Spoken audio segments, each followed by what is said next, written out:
Pertolongan kita adalah dalam nama Tuhan yang menciptakan langit dan bumi. Turunlah atas kita sekalian damai sejahtera dari Allah Bapa, Putra, dan Roh Kudus. Amin.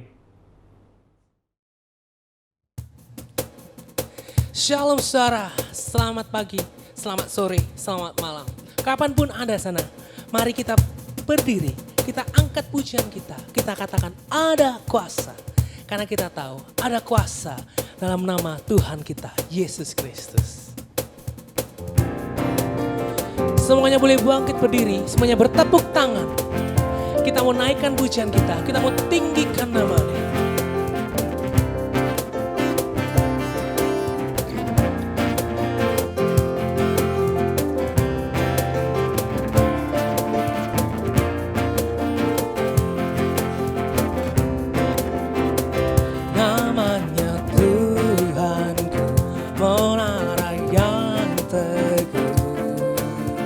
Kota benteng perlindunganku, Allah yang perkasa, Jawab apa yang kekal, gunung batu keselamatanku. Engkau yang bermulia di bumi di surga, termasyhur berkasa selamanya. Engkau yang berkuasa di dalam segala hal, ada kuasa dalam nama Yesusku. Sekali kita katakan namanya Tuhanku, menara yang teguh.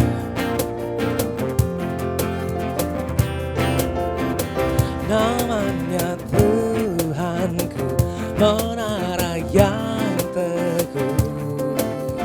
Kota benteng perlindunganku, Allah yang perkasa, Jawab apa yang kekal, gunung batu keselamatanku. Engkaulah termulia di bumi di surga, termasyhur berkasa selamanya. Engkau yang berkuasa di dalam segala hal, ada kuasa dalam nama Yesusku. Nama di atas segala nama, nama yang telah membebaskanku. Berkuasa tunduk pada nama itu, Yesus Tuhan segala Tuhan. Nama di atas segala nama, nama yang telah membebaskanku. Segala kuasa tunduk pada nama itu, Yesus Raja segala raja. Engkau yang termulia, Engkau yang termulia di bumi di surga, termasyhur berkasa selamanya. Engkau yang berkuasa di dalam segala hal, ada kuasa dalam nama Yesusku. Engkau yang termulia di bumi di surga, termasyhur berkasa selamanya. Engkau yang berkuasa di dalam segala hal, ada kuasa dalam nama Yesusku. Ada kuasa dalam nama Yesusku. Ada kuasa dalam nama Yesusku. Mana saudara, pada saat ini kita mau satukan hati. Kita mau tundukkan kepala kita hari ini. Kita mau berdoa. Tuhan Yesus terima kasih, Tuhan Yesus terima kasih. Engkau sekali lagi Tuhan masih boleh mengizinkan kami untuk menikmati hadirat-Mu Tuhan. Di tengah berbagai kondisi kami Tuhan. Mungkin saat ini kami ada yang sedang duduk bersama keluarga kami. Mungkin ada hari ini kami duduk sendirian dalam kamar terisolasi. Atau bahkan Tuhan, ada di antara kami yang sedang terbaring sedikit lemah, bahkan sangat lemah. Tapi kami mengucap syukur hari ini Tuhan. Kami masih diperbolehkan untuk memuji nama-Mu. Untuk menyembah Engkau Tuhan. Karena kesempatan ini adalah kesempatan yang indah. Karena kesempatan inilah, karena saat kami memuji memuliakan nama-Mu, jiwa kami kembali disegarkan Tuhan. Terima kasih Tuhan Yesus, terima kasih. Seluruh kebaktian ini, seluruh puji-pujian ini Tuhan, kami ingin sampaikan hanya kepada-Mu saja. Hanya kepada Engkau yang selalu bersama dengan kami. Hanya Engkau Tuhan yang Maha Kuasa, yang tahu tentang hati kami, tentang hidup kami, dan jalan kami Tuhan. Terima kasih Tuhan, terima kasih. Kiranya Engkau berkati setiap pujian kami, berkati setiap kebaktian kami. Engkau berkati setiap jiwa kami yang ingin duduk untuk memuji, mendengarkan suara-Mu. Dalam nama Tuhan Yesus, kami ucap syukur dan berdoa. Amin. Bersama-Mu, Bapa, ku lewati semua. Bersama-Mu Tuhan, kami yakin akan melewati ini semua. Engkau ada bersamaku di setiap musim hidupku. Tak pernah Kau biarkan ku sendiri.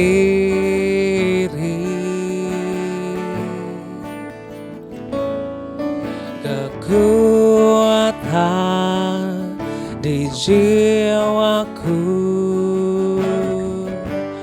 hanyalah bersama-Mu.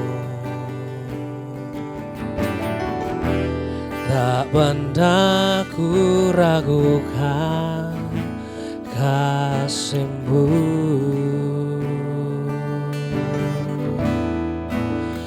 Bersama-Mu Bapa, ku lewati semua perkenanan-Mu yang teguhkan hatiku. Engkau yang bertindak, memberi pertolongan. Anugerah-Mu besar berlimpah bagiku.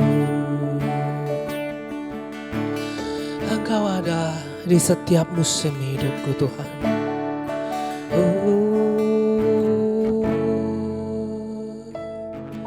Engkau ada bersamaku di tiap musim hidupku. Tak pernah Kau biarkan ku sendiri. Kekuatan di jiwaku adalah bersama-Mu. Tak pernah ku ragukan kasih-Mu. Bersama-Mu Bapa, ku lewati semua perkenanan-Mu yang teguhkan hatiku. Engkau yang bertindak memberi pertolongan, anugerah-Mu besar berlimpah bagiku. Anugerah-Mu besar Tuhan yang melimpah bagiku. Pada kesempatan kali ini Tuhan, kami ingin berdoa bagi saudara-saudara kami yang ada di luar sana Tuhan. Yang pertama, kami ingin berdoa untuk bangsa dan negara kami Indonesia Tuhan. Banyak hal yang terjadi Tuhan. Pandemi ini membuat kami semakin tersiksa Tuhan. Membuat kami semakin terkekang Tuhan. Semua orang kelelahan. Semua orang lelah, letih. Semua orang bosan, semua orang takut. Dan bahkan semua orang hampir kehilangan harapan Tuhan. Kami berdoa pada kesempatan kali ini Tuhan. Kami anak-anak-Mu Tuhan, ingin berdoa agar Engkau tetap memberikan kami kekuatan. Engkau tetap membuat kami tetap teguh berpegang hanya kepada-Mu Tuhan. Dan Engkau juga bisa membukakan mata semua orang di bangsa ini Tuhan. Sehingga melalui masa sulit ini, pandemi ini Tuhan, mereka bisa semakin melihat Engkau. Mereka tahu bahwa Engkaulah satu-satunya tempat bagi mereka untuk beristirahat. Satu-satunya tempat mereka untuk berpegang teguh. Dan satu-satunya Allah yang bisa menenangkan hati dan jiwa mereka Tuhan. Kami bawa seluruh bangsa Indonesia ini Tuhan hanya dalam tangan-Mu. Karena kami yakin saat kami berdoa, Engkau akan bekerja.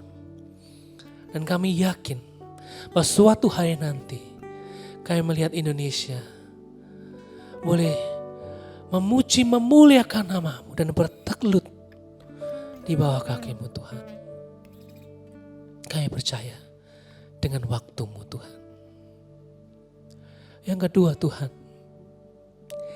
kami berdoa untuk saudara-saudara kami, orang-orang terdekat kami, gereja kami, teman-teman sepelayanan kami, teman sekolah, teman kantor, teman main. Mungkin saat ini kami tidak bisa menyebutkan nama mereka satu persatu Tuhan. Mungkin saat ini mereka ada yang sedang dibelenggu oleh keduka cita. Mungkin ada yang dibelenggu dengan ketakutan, ketidakpastian akan masa depan mereka.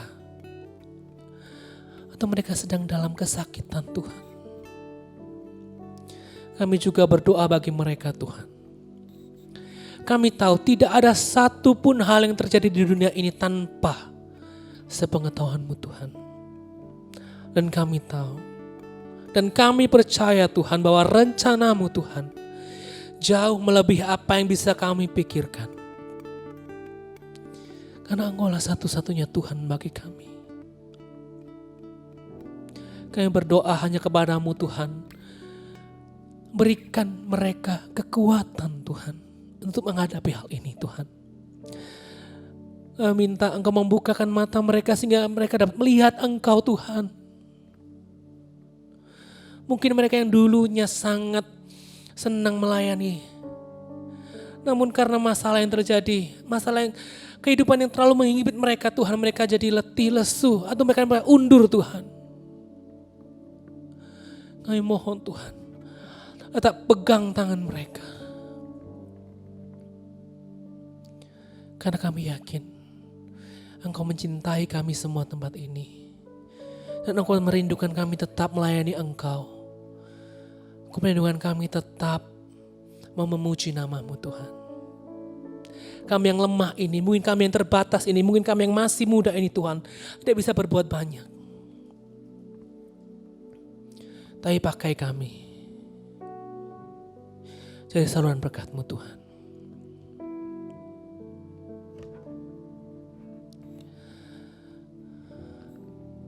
Mari saudara, kita pujikan lagu ini. Bersama-Mu Bapa, ku lewati semua. Bersama-Mu Bapa. Jadikan ini sebagai tekad kita bahwa kita mau mengarungi semua hal ini bersama Tuhan. Dan pengenanannya akan melakukan kita. Bersama-Mu Bapa, ku lewati semua. Bersama-Mu Bapa,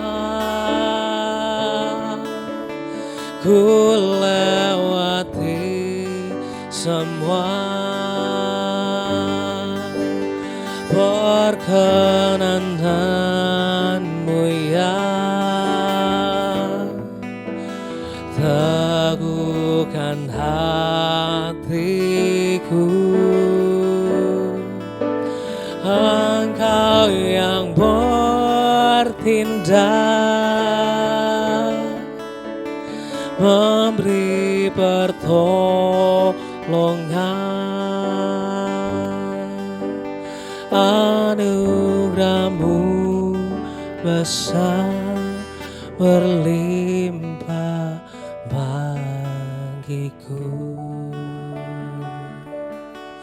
Anugerah-Mu besar Tuhan melimpah bagiku. Itulah yang kami percaya pada hari ini Tuhan. Pada saat ini. Kami mengucap syukur untuk segalanya. Kami berdoa untuk saudara-saudara kami. Sehingga mereka tetap bisa menikmati Engkau. Seperti saat ini kami menikmati-Mu Tuhan. Terima kasih Tuhan, terima kasih. Terimalah setiap doa syafaat ini sebagai doa kami. Dan kiranya Engkau yang mau mengabulkannya sesuai dengan kehendak dan waktu-Mu saja. Dalam nama Tuhan Yesus, kami menjawab syukur dan berdoa. Amin.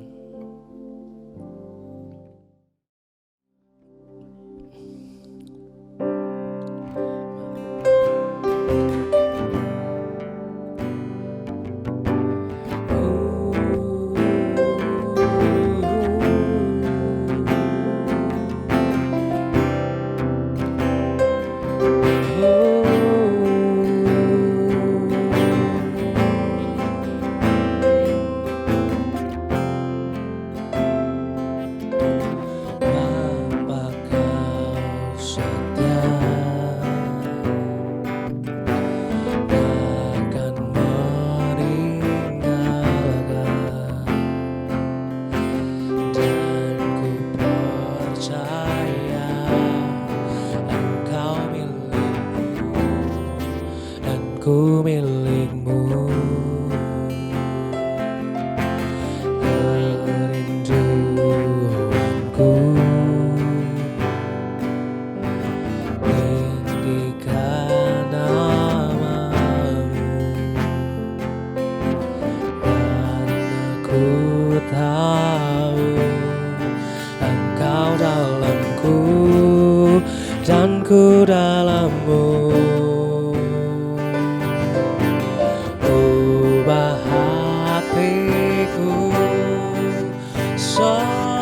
Seputih hati-Mu, setulus kasih-Mu, kasih-Mu Tuhan. Biar mataku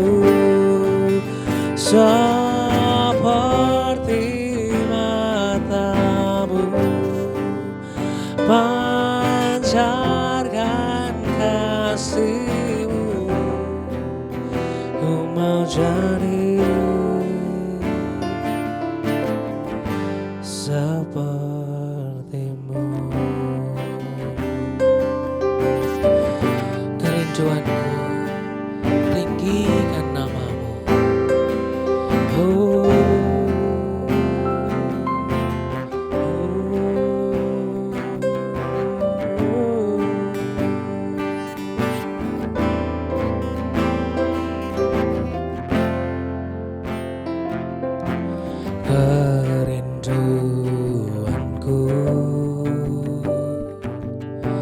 tinggikan namamu,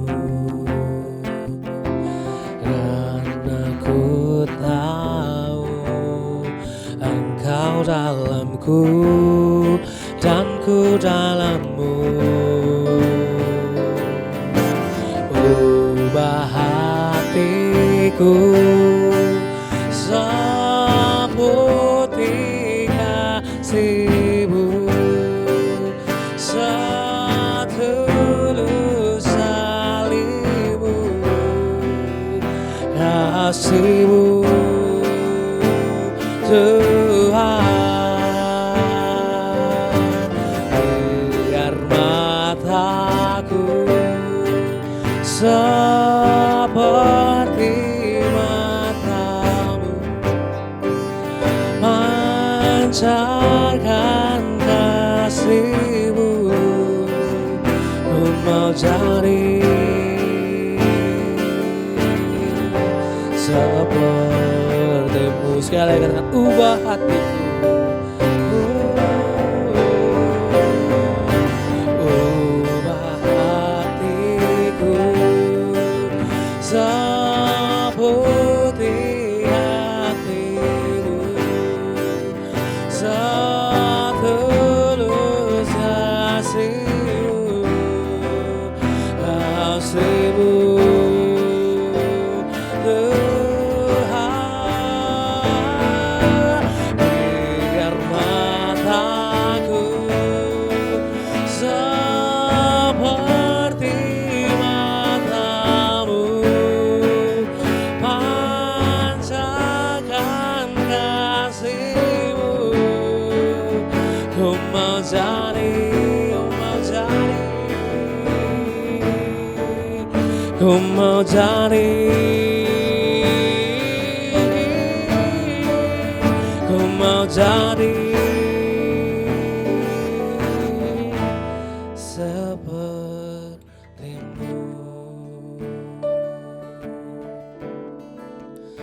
Ku mau jadi seperti-Mu.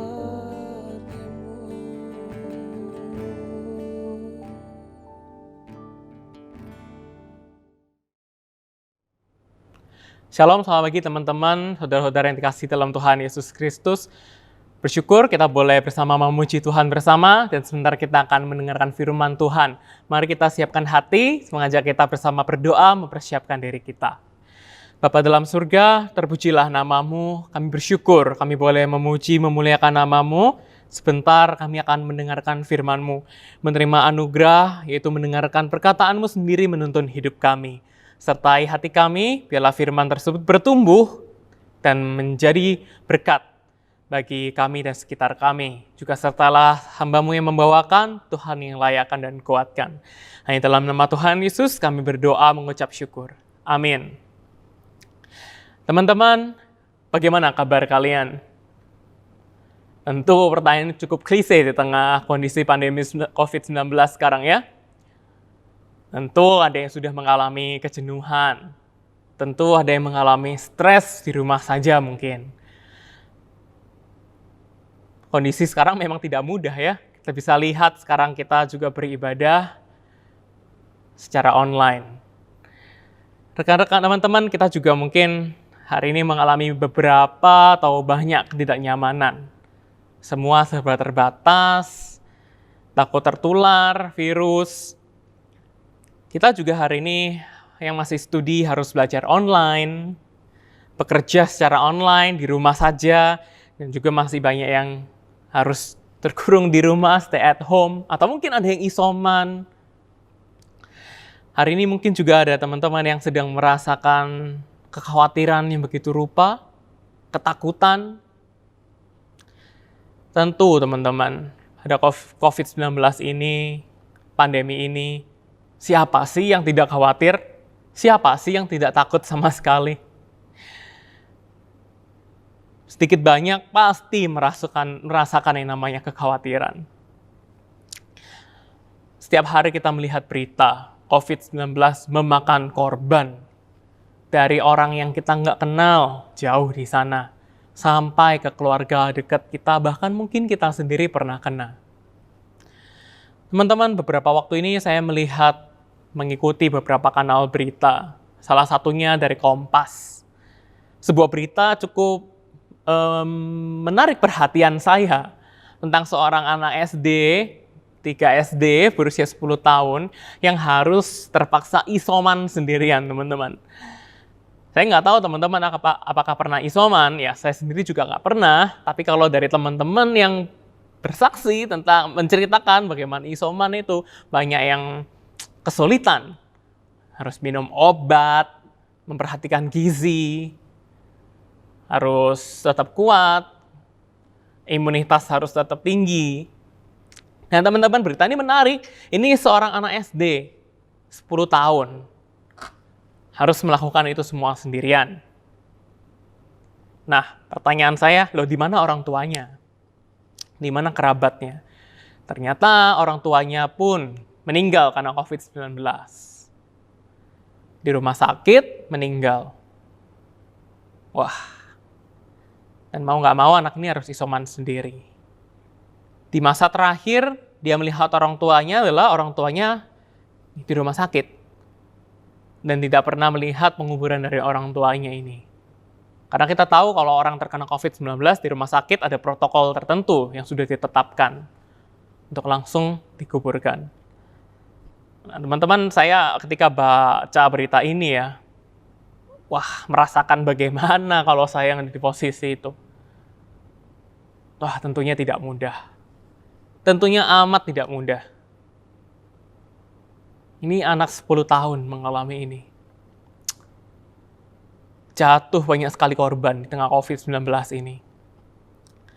Korbannya itu tidak hanya korban nyawa, teman-teman. Tapi juga banyak terjadi korban ekonomi. Korban edukasi, nggak bisa studi dengan baik. Juga korban jiwa. Dan bahkan ada korban iman.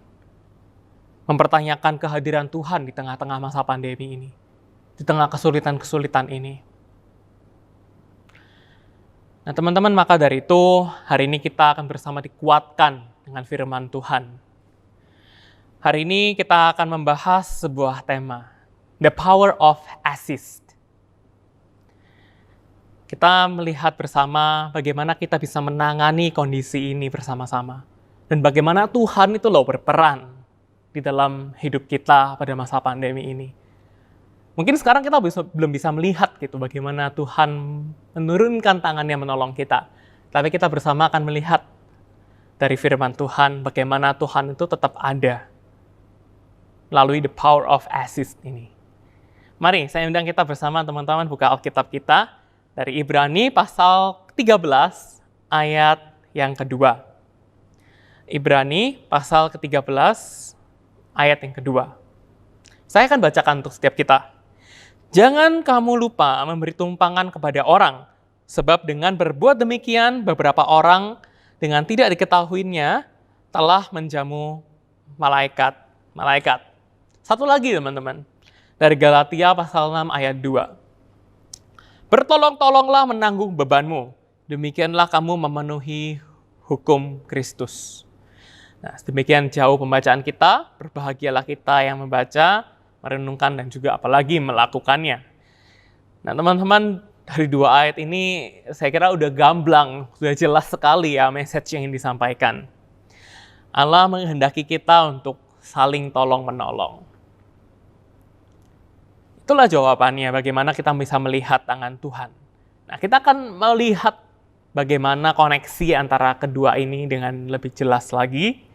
Maka dari itu teman-teman ada 2 poin pembahasan yang ingin saya paparkan hari ini, yang dapat kita tarik dari kedua ayat ini. Yang pertama yaitu dari Ibrani pasal 13 ayat 2. Saya menyimpulkan poin pertama ini adalah saling menolong merupakan gaya hidup orang percaya. Teman-teman, saya ingin sedikit mengulik Ibrani pasal 13 ayat kedua ini. Kita melihat lebih jelas secara keseluruhan sehingga kita tahu message apa yang ingin disampaikan. Penulis dari surat Ibrani ini tidak diketahui secara jelas siapa identitasnya. Namun, penafsir menduga bahwa orang ini adalah orang yang memiliki hubungan sangat erat dengan para rasul. Dan dari konteksnya terlihat jelas bahwa ini ditujukan kepada orang-orang Yahudi pengikut Kristus.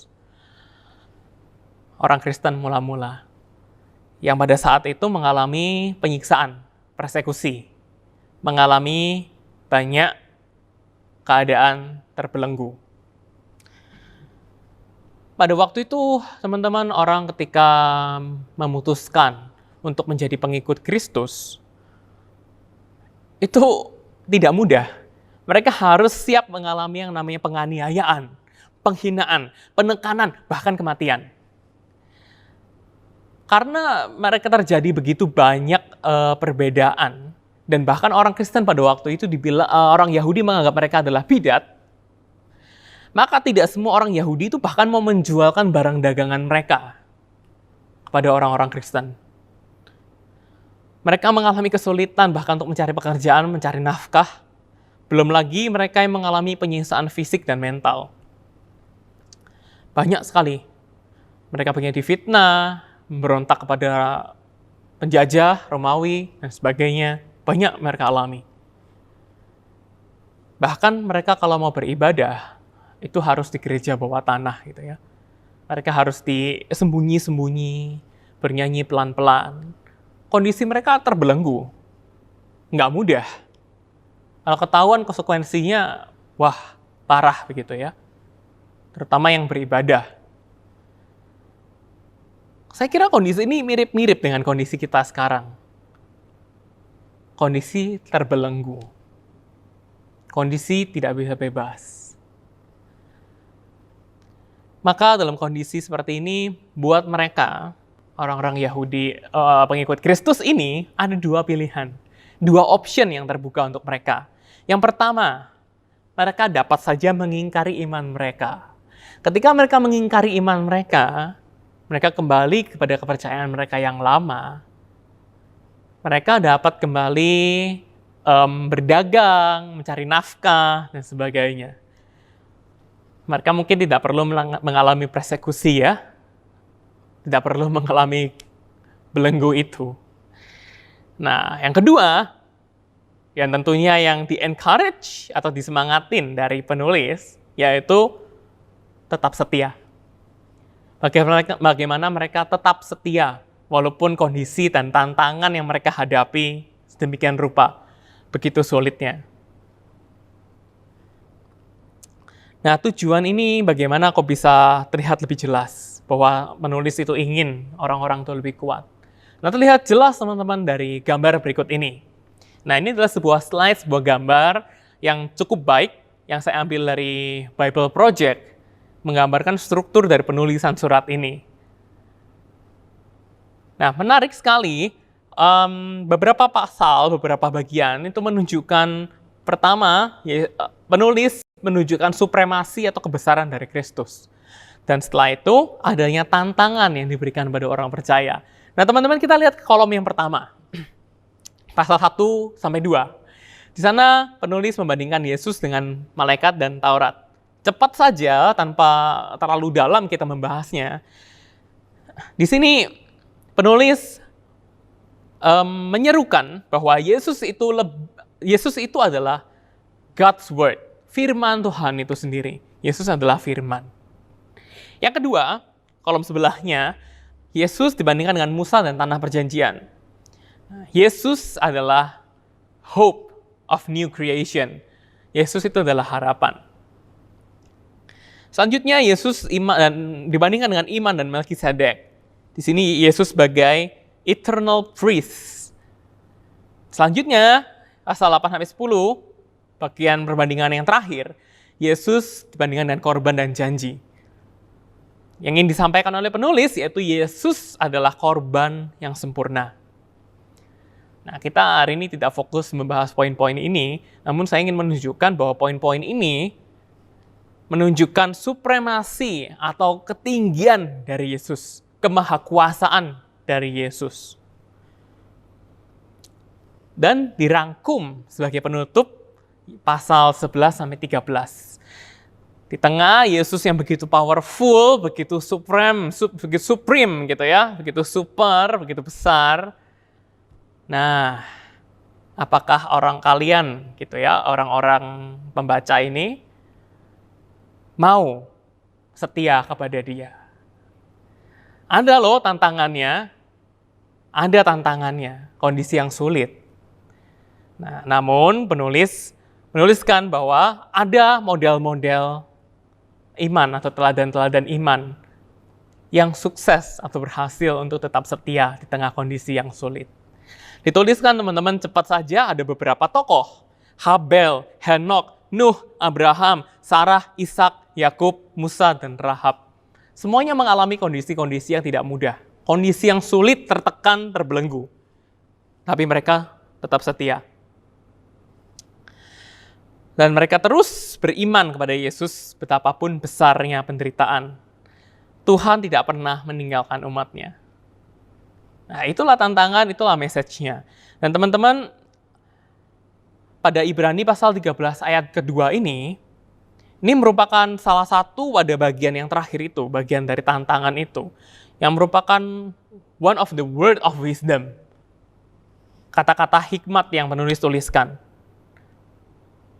Di tengah tantangan itu, bagaimana mereka memiliki gaya hidup untuk bisa survive, menjalani kesulitan itu. Nah, penulis memberikan cara-caranya begitu. Dan salah satu gaya hidup orang percaya ini, yaitu adalah saling menolong. Saling menolong. Giving an assist gitu ya, saling menolong. Dalam kondisi persekusi, diperlakukan dengan berbeda, tidak memiliki kebebasan,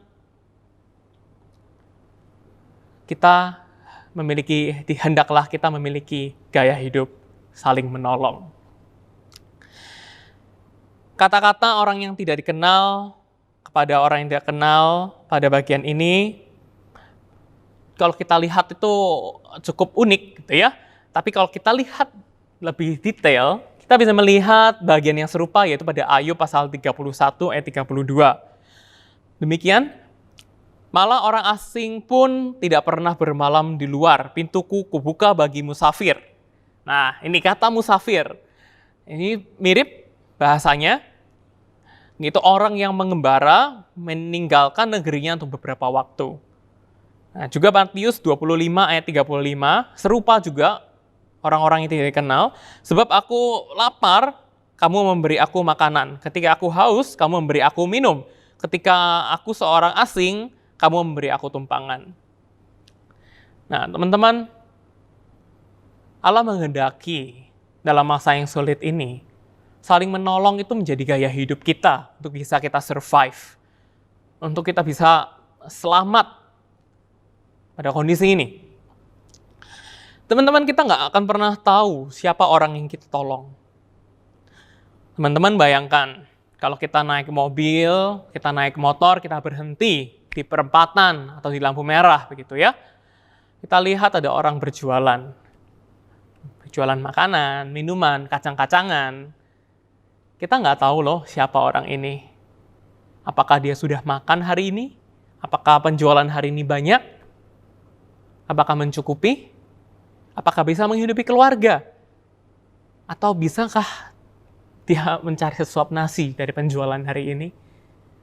Bagaimana kondisi orang tuanya? Bagaimana kondisi adiknya? Bagaimana kondisi dirinya? Apakah sakit? Apakah tertular COVID dan sebagainya? Kita nggak tahu. Kita juga nggak tahu mungkin orang-orang yang berada dalam satu grup WhatsApp kita. Di grup function mungkin. Atau mungkin di grup keluarga, bagaimana kondisi sepupu kita, kondisi saudara-saudara terdekat kita. Mungkin kita tidak tahu kondisi hati mereka, kondisi mereka, ekonomi mereka apa secara penuh.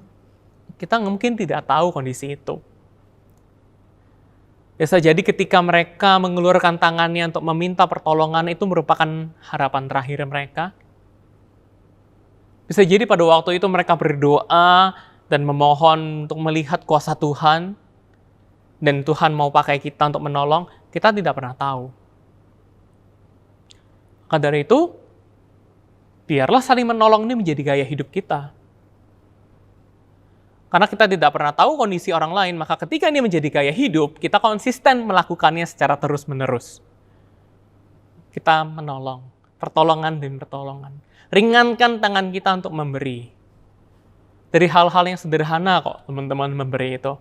Tidak harus kita menyisihkan jutaan gitu ya untuk kita langsung menolong. Atau memberikan nasi kotak gitu kepada satu RT dan sebagainya. Mungkin kalau kita tidak mampu, kita tidak perlu melakukannya sampai segitu. Kita bisa mendoakan mereka dari yang sederhana. Tapi powerful ya, mendoakan itu. Kita juga bisa menanyakan kabar mereka. Mendengarkan keluh kesah mereka. COVID-19 ini karena begitu banyak jarak gitu ya, orang-orang itu jenuh, tentu mereka akan bahagia. Kalau ada teman ngobrol yang selalu beserta gitu ya, bisa cerita, mengisi waktu bersama. Itu akan menjadi hal yang meaningful loh, tengah kondisi ini. Kalau ada rekan-rekan yang isoman, kita bisa bantu, tanya mereka, perhatikan mereka, pastikan obat-obatan mereka ada. Kita bisa bantu. Atau mungkin kalau kita lihat di grup di Instagram gitu ya, banyak sekarang yang cari donor darah gitu. Nah itu kita bisa juga lakukan hal serupa, itu menolong. Itu akan sangat berarti teman-teman. Dan di sana dengan begitu, ketika itu menjadi gaya hidup kita, gaya hidup komunitas kita, nanti ketika kita pun dalam kondisi yang demikian, kita bisa melihat loh tangan Tuhan itu datang melalui rekan-rekan kita, teman-teman kita yang lain. Maka biarlah pada hari ini, saling menolong itu menjadi gaya hidup kita. Gaya hidup komunitas kita, gaya hidup teman-teman function semua. Itu akan sangat impactful bagi kehidupan dan iman kita. Teman-teman, jemaat Tuhan pada waktu itu bisa survive ya, mengalami persekusi yang demikian itu karena mereka terus saling menolong. Bahkan mereka se-ekstrim harta yang satu adalah milik yang lain. Mereka menjual tanah untuk bisa makan bersama. Sebegitu besarnya. Lakukanlah dari hal-hal yang teman-teman bisa. Arahkanlah perhatian kita pada orang-orang di sekitar kita. Jadikanlah itu gaya hidup kita. Dan biarlah kita survive pada kondisi ini. Teman-teman, poin yang kedua dari Galatia 6 ayat yang kedua. Selain ini merupakan gaya hidup, ini merupakan perintah Allah sendiri untuk kita lakukan. Kehendak Allah sendiri untuk kita lakukan. Kalau ini adalah perintah dan kehendak Allah, tentunya ini harusnya menguatkan alasan kita untuk hidup saling tolong-menolong. Saya akan bacakan lagi sekali. Galatia 6 ayat yang kedua. Bertolong-tolonglah menanggung bebanmu. Demikianlah kamu memenuhi hukum Kristus. Saling tolong-menolong. Bertolong-tolonglah menanggung bebanmu. Demikianlah kamu memenuhi hukum Kristus. Kalau dikatakan hukum Kristus, kita bisa melihat bahwa ini adalah Allah sendiri yang menginginkannya. Allah sendiri yang memerintahkannya. Allah sendiri yang menghendakinya. Untuk kita memiliki gaya hidup ini, saling tolong-menolong. Teman-teman, surat Galatia ditulis oleh seorang rasul yang begitu setia, yaitu Rasul Paulus. Bagian yang kita baca ini merupakan bagian dari yang sebelumnya, Galatia 5. Ditulis setelah Paulus memaparkan buah-buah roh. Kasih sukacita, damai sejahtera, kesabaran, kemurahan, kebaikan, kesetiaan, kelemah lembutan, dan penguasaan dirinya. Intinya yang ingin Paulus sampaikan di sini adalah kita jauh dari keinginan daging. Namun, daripada kita mengikuti keinginan daging, kita menurut roh, hidup menurut apa yang Allah inginkan. Menaati hukumnya, bertindak seperti apa yang Allah kehendaki, bertindak seperti apa yang Allah perintahkan. Dan perintahnya ada di dalam hukum Kristus, hukum kasih. Di dalam hukum kasih, Kita diwajibkan untuk bersabar, mengampuni, dan saling berbela rasa, saling mengasihi, berbelas kasih kepada satu dan yang lain. Hukum kasih demikian bunyinya. Kasihilah Tuhan Allahmu dengan segenap hatimu dan dengan segenap jiwamu, dan dengan segenap kekuatanmu, dan dengan segenap akal budimu. Dan kasihilah sesamamu manusia, seperti dirimu sendiri. Disinilah kita bisa melihat bersama bahwa ini merupakan apa yang Allah inginkan, perintah Allah sendiri. Dan tentu kalau ini perintah dan hukumnya, tentu kita harus mengikutinya, bukan? Tentu ini merupakan tanggung jawab kita untuk melakukannya, bukan? Saling menolong dalam kondisi apapun. Teman-teman, hukum kasih itu dapat kita bagi menjadi dua, yaitu vertikal dan horizontal. Yang vertikal, kita bisa melihat kita mengasihi Allah. Tapi juga ada versi horizontalnya, di mana kita mengasihi sesama kita. Dan ini menjadi satu kesatuan hukum. Teman-teman, kita tidak bisa dan kita tidak mungkin untuk hanya menaati salah satunya. Kita bisa berkata, kita mengasihi Allah. Oh, saat teduh saya lancar. Ibadah saya lancar. Persembahan saya banyak. Perpuluhan saya lancar. Setiap hari saya berdoa. Setiap hari saya baca firman. Setiap hari saya Bible study. Wah.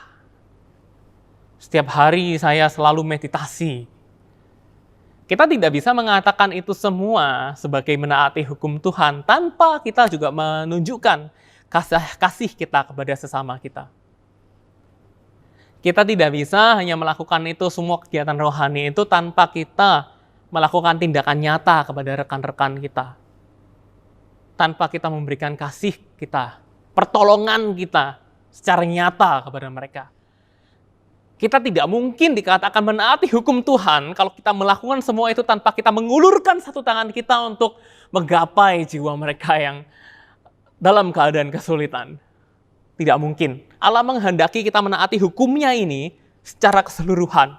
Vertikal dan horizontal. Secara keseluruhan.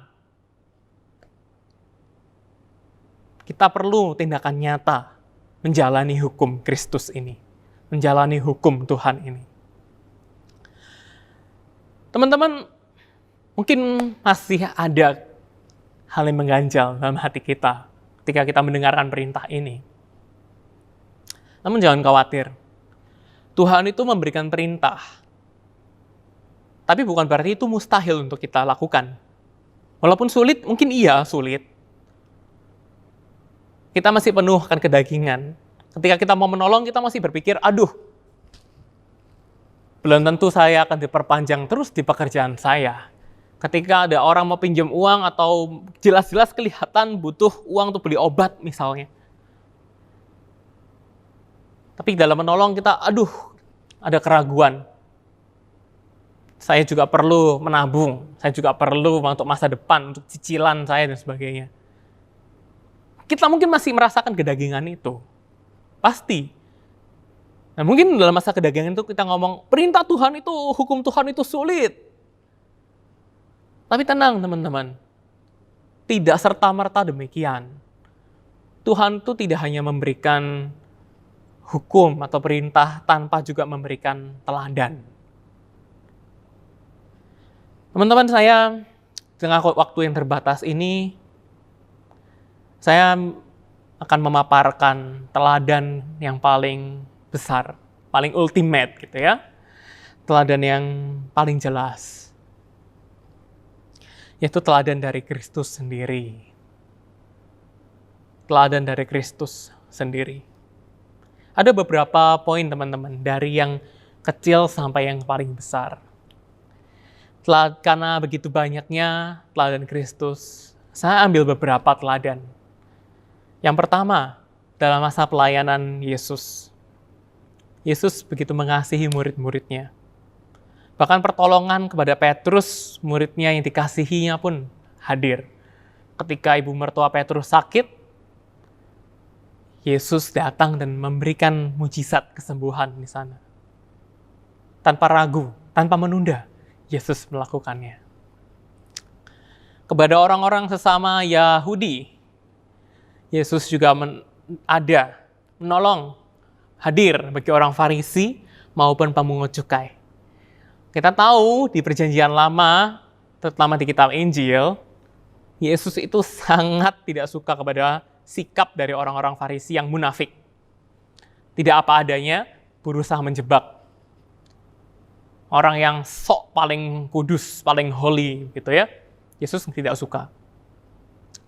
Tapi, walaupun Yesus tidak suka kepada mereka, pada sikap-sikap mereka, tapi toh Yesus itu ketika diundang untuk makan di rumah orang Farisi ini, Yesus tetap datang, tetap makan, bahkan mengajar, membuka pintu, membuka tangannya menerima mereka.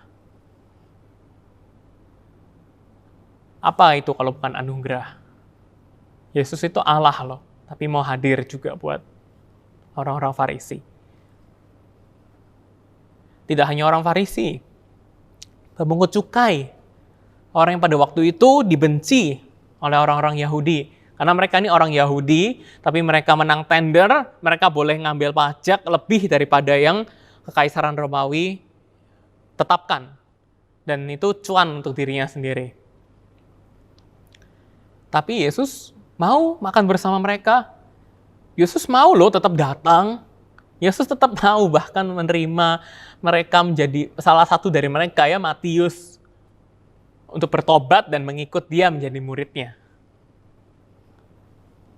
Yesus mau mengulurkan tangannya untuk menolong selalu. Selanjutnya kepada orang-orang Samaria. Teman-teman, orang-orang Samaria itu adalah orang-orang yang dipandang sebelah mata oleh orang-orang Yahudi. Karena ini masalah etnis. Orang-orang Samaria itulah orang-orang hasil dari perkawinan campur orang Yahudi dan non-Yahudi. Jadi mereka dianggap tidak memiliki darah yang pure, darah yang murni Yahudi, maka mereka dipandang sebelah mata. Dan mereka dianggap tidak mendapatkan janji-janji Abraham. Nah, gitu ya. Itu yang pandangan orang Yahudi. Nah, Yesus sendiri hadir 100% manusia itu dalam keturunan orang-orang Yahudi. Nah, kita bisa lihat di kitab Matius ya. Itu ada di awal tuh juga ada di beberapa bagian gitu ya, ada silsilah Yesus, kita bisa lihat sendiri. Ada orang Yahudi, pure.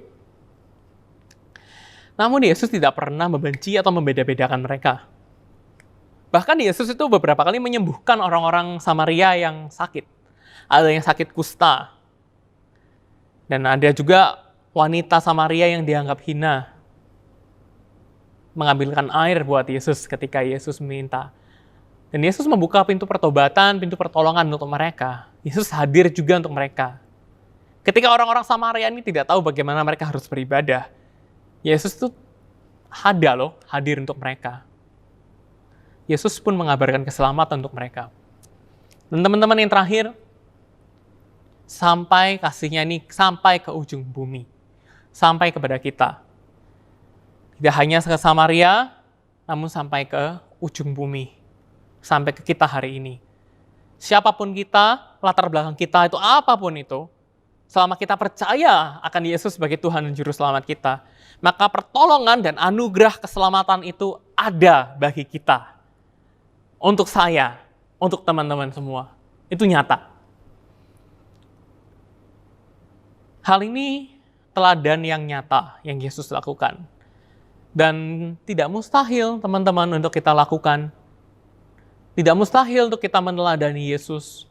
Walaupun Yesus itu 100% Allah, namun ingat, Yesus juga 100% manusia.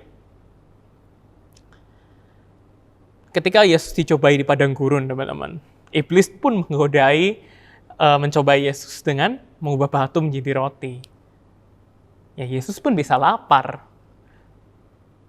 Yesus pun butuh tempat untuk istirahat, gitu ya. Memerlukan daily needs juga. Yudas Iskariot pun dipanggil Yesus untuk, walaupun berkhianat ya pada akhirnya, namun dia dipercaya untuk melakukan pengelolaan finansial begitu ya. Yesus juga mengolah dengan baik finansialnya, juga memerlukan income begitu. Yesus juga tahu gitu loh kondisi kita. Yesus tuh memiliki needs yang sama dengan kita sebagai manusia. Tapi Yesus loh memberikan teladan itu. Yesus berhasil langkah demi langkah. Setiap pencobaan-pencobaan yang ada, setiap keinginan daging yang berusaha digodakan kepada Yesus, Yesus tetap setia. Yesus tahu kok pada hari ini teman-teman, kalau dalam menolong kita khawatir akan masa depan kita. Yesus tahu kok mungkin keluarga kita juga masih ada yang kesulitan, tapi bagaimana kita bisa menolong. Yesus tahu kita sibuk, apalagi mungkin di COVID-19 ini pekerjaan mungkin menumpuk. Yesus tahu betapa hektiknya hidup kita, sehingga kita tidak bisa memperhatikan. Yesus tahu, Yesus paham. Yesus juga memiliki perasaan. Namun teman-teman, Yesus tuh memberikan janji loh. Tuhan tuh memberikan janji untuk kita. Walaupun di setiap kesulitan yang kita alami sekarang, ekonomi, kesulitan, kerjaan, studi, apapun itu, Yesus tuh memberikan janji kepada kita. Matius 28 ayat 20. Dan ajarlah mereka melakukan segala sesuatu yang telah kuperintahkan kepadamu, dan ketahuilah, aku menyertai kamu senantiasa sampai kepada akhir zaman. Ibrani 13 ayat 5. Janganlah kamu menjadi hamba uang, dan cukupkanlah dirimu dengan apa yang ada padamu. Karena Allah telah berfirman, aku sekali-sekali tidak akan membiarkan engkau, dan aku sekali-sekali tidak akan meninggalkan engkau. Roma 8 ayat 38. Sebab aku yakin bahwa baik maut maupun hidup, dan malaikat-malaikat maupun pemerintah-pemerintah, baik yang ada sekarang maupun yang akan datang, atau kuasa-kuasa baik maupun yang di atas maupun di bawah, ataupun sesuatu makhluk lain, tidak akan dapat memisahkan kita dari kasih Allah yang ada dalam Kristus Yesus Tuhan kita. Sulit untuk memiliki gaya hidup itu. Iya, sulit. Walaupun Yesus sudah memberikan teladan, tetap sulit. Iya, tetap sulit. Challenging. Iya. Tidak mudah. Kita juga punya kekhawatiran. Tapi Yesus berjanji. Allah berjanji. Kalau kita melakukan firman-Nya, kita melakukan perintah-Nya, Tuhan nggak pernah tinggalkan kita. Tuhan nggak akan biarkan kita orang yang setia, anak-anak yang setia ini kelaparan. Tuhan tidak akan pernah biarkan kita menderita. Kalaupun kita dalam kondisi yang harus menderita, tidak pernah Tuhan mengangkat tangannya dan meninggalkan kita. Tidak pernah.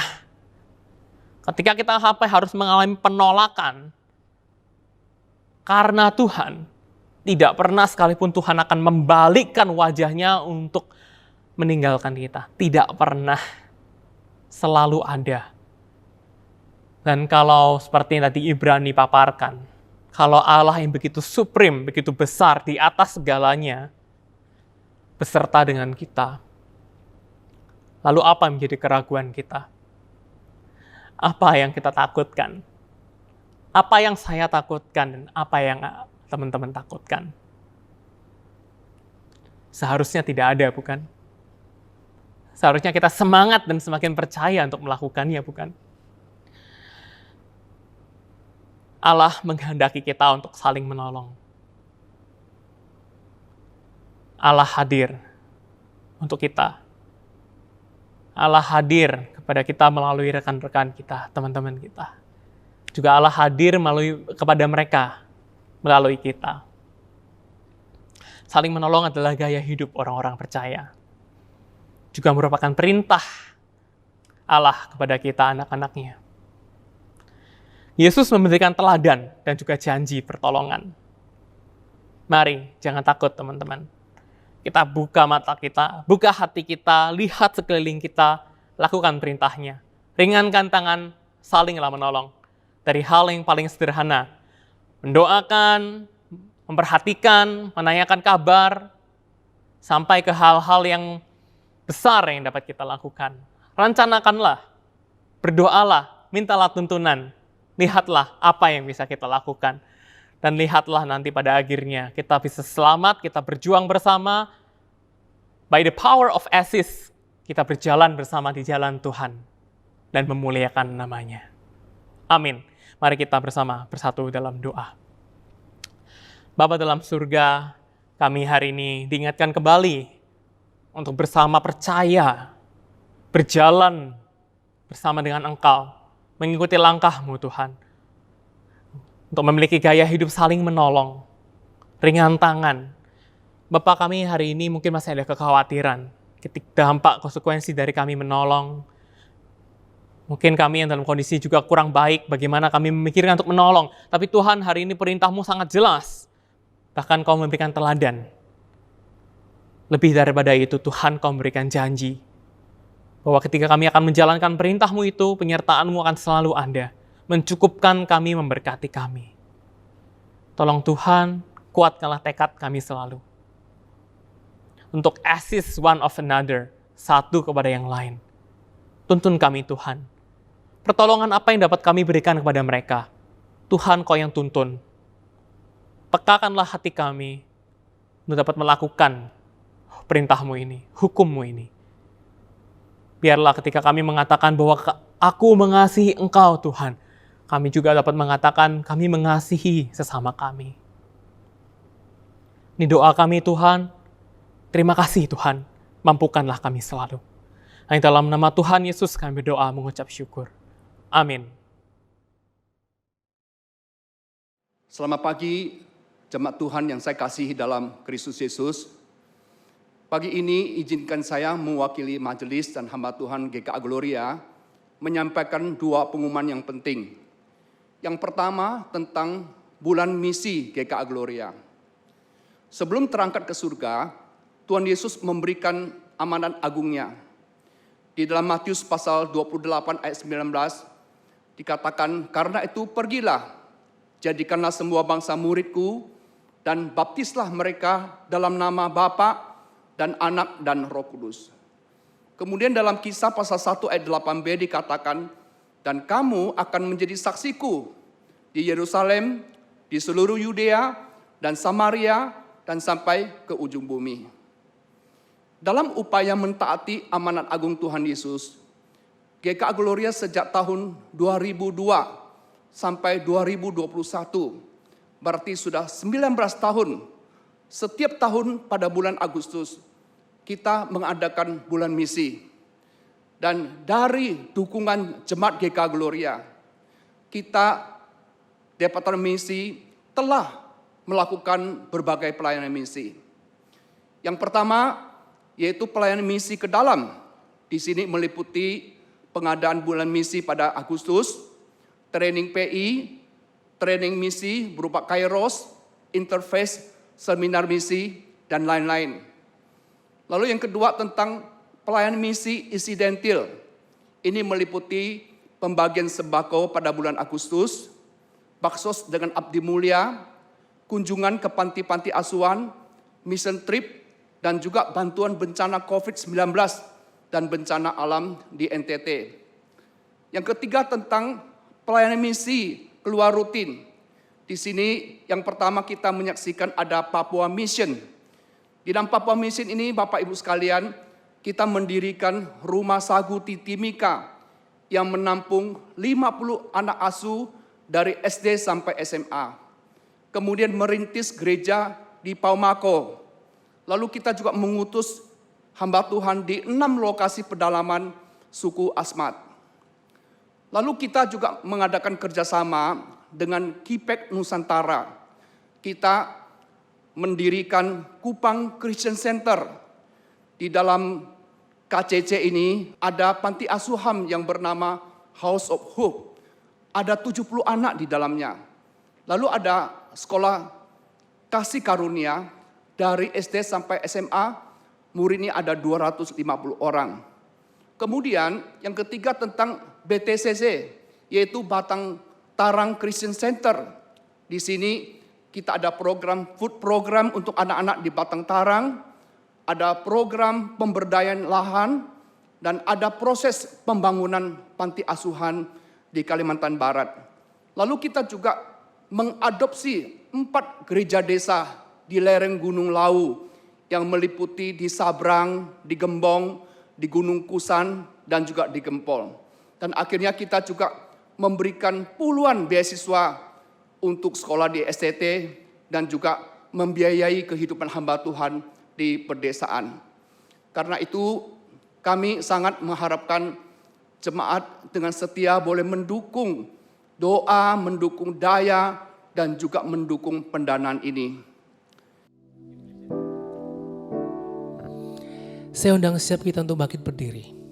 Bersama umat Kristiani di seluruh dunia dan segala zaman. Mari kita ikrarkan pengakuan kita. Pengakuan iman rasuli. Aku percaya kepada Allah, Bapa yang Maha Kuasa, Khalik langit dan bumi. Dan kepada Yesus Kristus anaknya yang tunggal Tuhan kita. Yang dikandung dari Roh Kudus. Lahir dari anak darah Maria. Yang berderita sengsara di bawah pemerintahan Pontius Pilatus, disalibkan, mati dan dikuburkan, turun ke dalam kerajaan maut. Pada hari yang ketiga, bangkit pula dari antara orang mati, naik ke surga, duduk sebelah kanan Allah, Bapa yang Maha Kuasa. Dan dari sana ia akan datang untuk menghakimi orang hidup dan yang mati. Aku percaya kepada Roh Kudus, gereja yang kudus dan am, persekutuan orang kudus, pengampunan dosa, kebangkitan tubuh, dan hidup yang kekal. Amin. Mari teman-teman, kita sebentar akan menerima berkat dari Tuhan. Maka dari itu saya mengundang kita bersama untuk bangkit berdiri. Tuhan memberkati kita semua. Dan kiranya Tuhan melindungi kita. Kiranya Tuhan yang Maha Kasih itu menyinari kita dengan wajah-Nya. Dan memberikan kepada kita semua kasih karunia-Nya yang berlimpah itu. Kiranya Tuhan yang mengingat dan menghadapkan wajah-Nya senantiasa. Dan memberi kita semua damai sejahtera. Berserahlah selalu kepada Tuhan. Berimanlah selalu. Hanya Dialah harapan kita. Amin. Ku angkat tanganku Yesus, memuji perbuatan-Mu. Sungguh tiada terukur kasih setia-Mu. Dalam naungan sayap-Mu ku mau terus menyembah-Mu.